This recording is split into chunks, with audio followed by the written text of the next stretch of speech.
And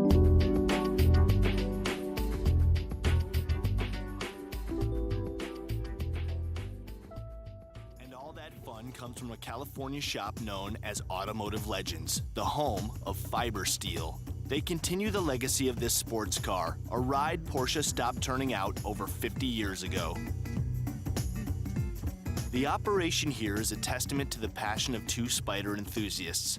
They recreate the body in fiberglass and then match the original ride with every last detail. They met after Russ Rodriguez found a reproduction of his dream car. The body lines, I could tell by looking at the body that the mold was taken off of a real Spyder. Every little detail was there.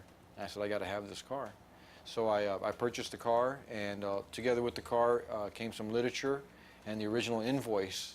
And there was a name on there that I had recognized, and it was Will Cashin. Russ knew of Will from the close community of Spyder fans. This is the first of the few that I had made originally as replicas. And they were really, really great little cars, and I decided to be a purist at the time and to make them in Porsche's image as best as I possibly could. His best became the gold standard for Spyder replicas. It was a pretty expensive undertaking, but we were able to manage it through 200 cars. And then I moved away from it and started engineering for Detroit for large car companies. Meanwhile, Russ was looking for the man who made those Spyders.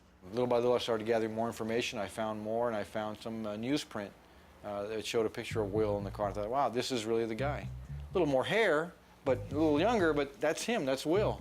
So we, got together, started talking. I said, hey, I feel kind of weird. I feel like a stalker. I got this file here. It's got contracts and pictures of you and your company and your car, and I've got one of your cars, and I think we need to start building this car again. This car is beautiful. All the detail, it's right on to a real 550. This is what we got to do. And Spyder fans soon learned they could buy a 550. Now Russ and I have pretty much taken over, and we're back making them again. And so it's always the car, it's always the focus of the car, and this is the car that started it all. And each build starts with care, because these rides are handcrafted, with some pieces coming from manufacturers who also handcraft their parts. We actually focus our company building a car much like Porsche did, because the process worked in the 50s as well as it works now.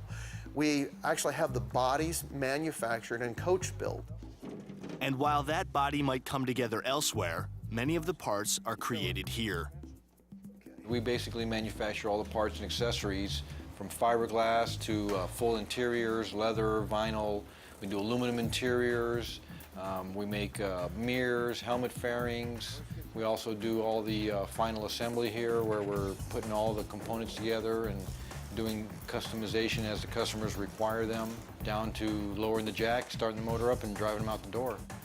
They do it because there are many Spyder fans, and they deliver to those who love the 550. Part of their speed comes from a light fiberglass body that's worked until it's perfect.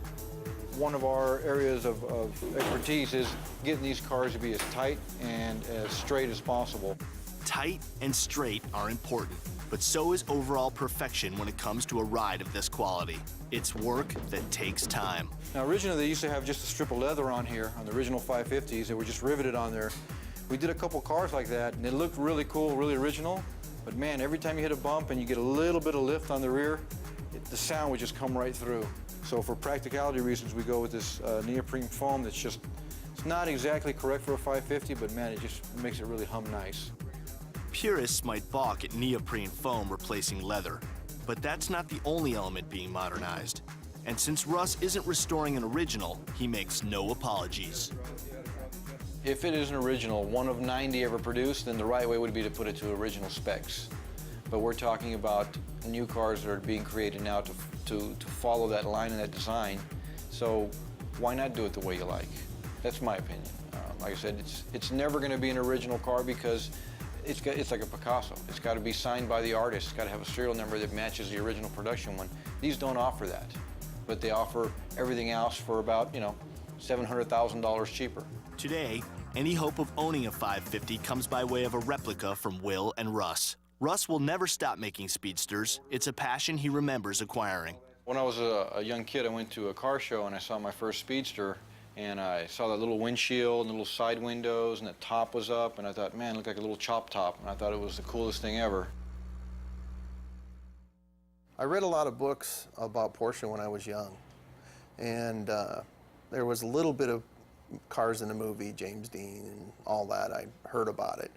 And a friend of mine in high school had a car, and I fell in love with Porsches. By the time I was 18, I bought my first speedster. Total rust bucket, had to do all the restoration, all the work on it, and kind of taught myself how to do a lot of the work, asked a lot of questions. Then years later, I saw my first Spider, and I thought that was the ultimate car. Bought a used one, an old fixer-upper, did some work to it, and at the time nobody was making any kind of parts or accessories for it. So as I was researching through the books, I saw all the parts that were missing, so I began to fabricate them. That is loving a car, and it led to a livelihood. I had a lot of people come up to me and start wanting to buy parts, so it kind of turned into a business. Started making extra parts to cover some of the mold costs and the tooling cost, and soon enough I was doing it full-time in the garage. It evolved into a business creating reproductions for those who can't find or afford a 550. These cars, because they're affordable to drive, you know, it's not a $50,000 or $100,000 motor that you'd be scared to blow. You can actually drive the car and you experience life.